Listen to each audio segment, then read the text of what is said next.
A gente começa o Mulher de Mais de hoje com um assunto muito real e presente. Tenho certeza que na sua e na minha vida também, a falsidade. O fato é que ninguém gosta de ter gente falsa por perto, né? E identificar essas pessoas nem sempre é uma tarefa fácil. É preciso prestar atenção nos detalhes e, se possível, manter distância. Hora do nosso Papo de Quinta.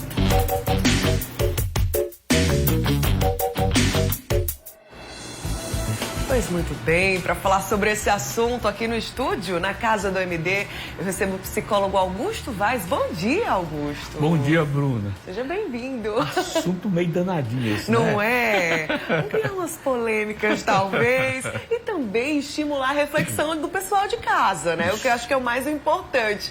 E para o nosso papo ficar completo, claro que eu quero a sua participação. E aí?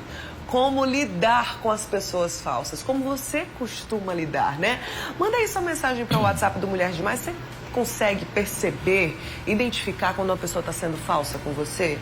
Me conta aí. O WhatsApp do Mulher de Mais na tela, 991050400. Você pode também compartilhar sua mensagem com a gente no @CorreioTV. Antes de qualquer coisa, Augusto, o que é que define uma pessoa falsa? Explica aí pra gente. Primeiro, a gente precisa entender que falsidade é um comportamento instalado, né? Ninguém nasce falso. A pessoa vai aprendendo a falsear durante a vida. E a falsidade é aquele comportamento em que a pessoa mente, ela engana, ela trapaceia, ela gosta de tirar vantagem, ou seja, ela perde aquele senso de integridade e honestidade. Entendi. Agora, tem diferença de uma pessoa falsa para uma pessoa mentirosa, por exemplo, Augusto? Eu costumo dizer que toda pessoa que mente falseia. Sim. Né? E toda pessoa que falseia, não necessariamente ela está cometendo uma mentira. Ela pode estar falseando algo. Né? Ela não precisa necessariamente estar mentindo, mas geralmente as duas coisas acontecem juntas, quase inseparáveis. São irmãs, quase irmãs gêmeas. São irmãs, né? Agora, é difícil, muitas vezes, identificar uma pessoa falsa.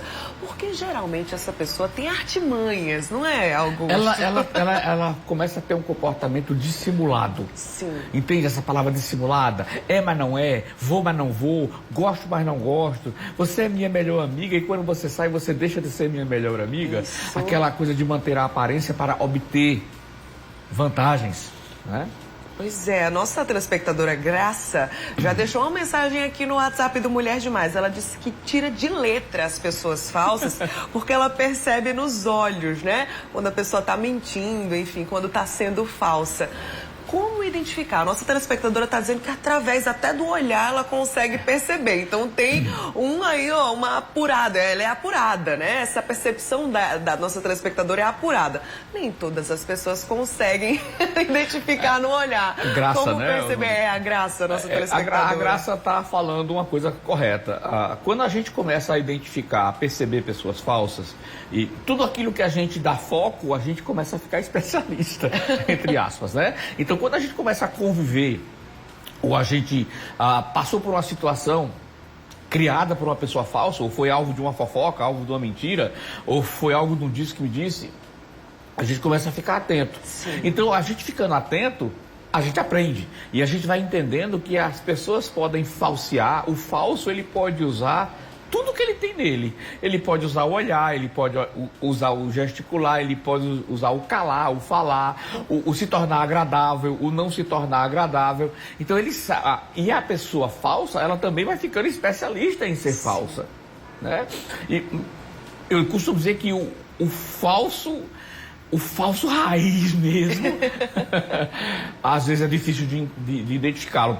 Principalmente se você tem um convívio esporádico com ele. Sim.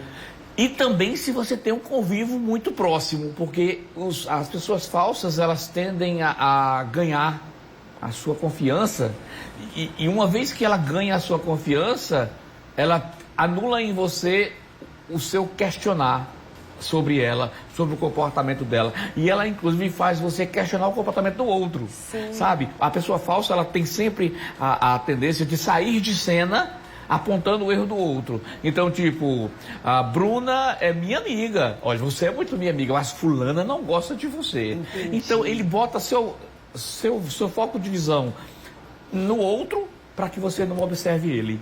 Ó, Então, cuidado. essa é uma das principais características. Toda pessoa que falseia, que é falsa, ela sempre se tira de cena. Ela só se coloca em cena quando ela é a salvadora da pátria, quando ela é a melhor, quando ela é a que vai lhe proporcionar a felicidade, etc, etc. Pois é, precisa identificar aí, né? Esse senso mais apurado mesmo, como a nossa telespectadora falou, que consegue descobrir até no olhar. Se a gente só faz a identificação olhando como é que se olha, como é que se movimenta, a gente vai estar olhando só o aparato físico e comportamental de gesticular. Mas existe todo um comportamento aqui dentro, não é? De falsear a própria palavra, de falsear a própria permanência, o tempo que fica. Isso é meticuloso. Os falsos são meticulosos. Muito cuidado, viu? Nessa relação. Inclusive, o nosso telespectador aqui é o Marcelo.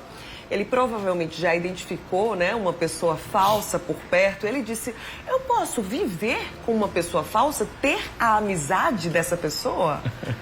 Depende, viu, Marcelo? Se essa pessoa for uma pessoa falsa na área da amizade, não vai poder. Porque, observe, nem toda pessoa falsa vai ser falsa com amigos. Ela pode ser falsa com ela pode ser falsa no trabalho, mas ela pode gostar especificamente de algumas pessoas e eleger aquelas pessoas para que ela não falseie com aquelas pessoas. Isso não é muito comum, mas isso pode existir. Eu geralmente entendo como psicólogo que uma pessoa que começa a falsear é igual a mentira. Você faz uma mentira e aí você tem que criar a segunda mentira para encobrir a primeira, a terceira para encobrir a segunda. Daqui a pouco você não sabe mais que você está mentindo. É um ciclo, né? A falsidade e o falso também tem esse ciclo, também tem essa dependência de falseio uma vez, vou falsear a segunda, a terceira, e aí quando isso se torna um comportamento, essa pessoa ela não consegue, é um vício. Se puder evitar melhor, viu, Marcelo? A Verônica do Valentina, obrigada também pela sua participação. Ela fala, bom dia, Bruna, bom dia. Se dar bem com todo mundo é ser falso? Não, eu acho que as pessoas confundem falsidade com a habilidade de se relacionar. Eu posso ser uma pessoa que tem uma habilidade de saber entrar e sair de todos os lugares, não é? E sem ser falso. Simplesmente eu sei conviver bem com as pessoas. Agora, geralmente todo falso, ele não se dá bem com todo mundo.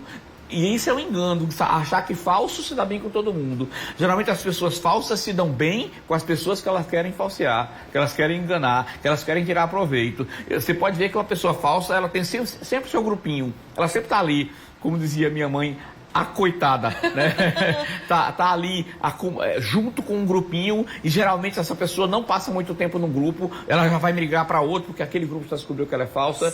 Então, uma pessoa falsa não se dá bem com todo mundo, ela finge se dar bem com todo mundo. Agora, uma pessoa que tem uma boa habilidade social, ela consegue se dar bem no sentido de conviver, saber entrar e sair de todos os ambientes. E isso é uma arte e deve ser promovida. Sim, certamente. Essa pessoa falsa, ela se reconhece, ela consegue se perceber assim, Augusto?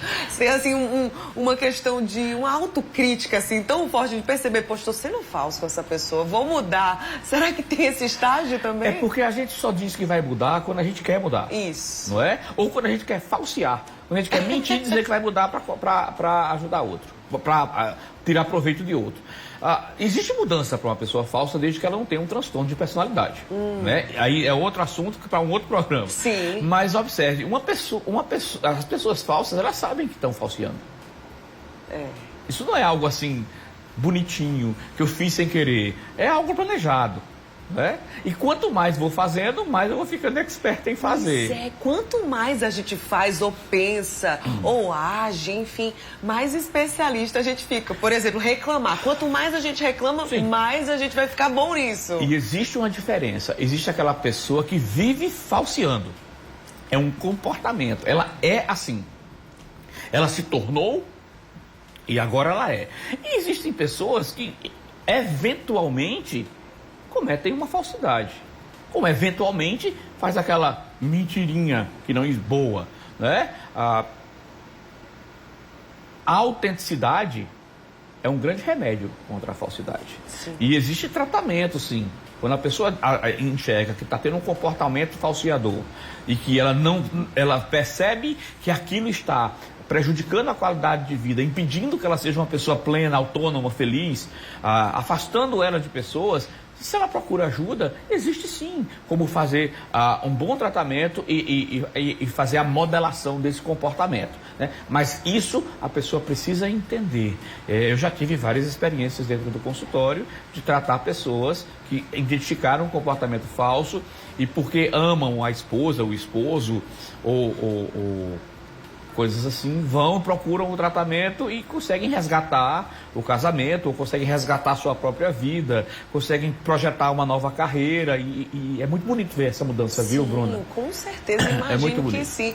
Se identificar assim e buscar ajuda é um bom passo, né, Mas Augusto? é preciso entender, Bruna, que isso não acontece da noite para o dia. Sim. Isso não é um comprimido que eu tomo. Por exemplo, eu tenho uma relação com você, de amizade, eu traí essa relação de amizade com você. A psicologia, inclusive, tanto a psicologia como a psiquiatria, coloca que existem tempos para mudança. Não é simplesmente porque eu reconheci, me arrependi e pedi desculpa a você, que tudo está certo. Não, eu traí você, você precisa de um tempo para voltar a confiar em mim e eu preciso provar para você com comportamentos. E isso leva uns 6 meses. É por isso que existe muita recorrência. Eu menti para você, você me deu uma segunda chance mas eu preciso passar por aquele tempo de testar uma vez, passar um mês, provavelmente eu vou ter uma recaída, né? Mas existe um tempo. Antes de 6 meses a gente não pode dizer que essa pessoa mudou. Ela está em processo de mudança e ela precisa ter os vigiazinhos olhando para que ela possa aprender um novo comportamento. Sim, tem mais relatos aqui no WhatsApp do Mulher Demais. No próximo bloco a gente volta com o nosso papo de quinta. Você pode aí, mandar sua mensagem pra gente, falar sobre pessoas falsas. Comenta aí lá no @Correio TV ou no nosso WhatsApp 991050400. Volto já, viu, Augusto? Combinado.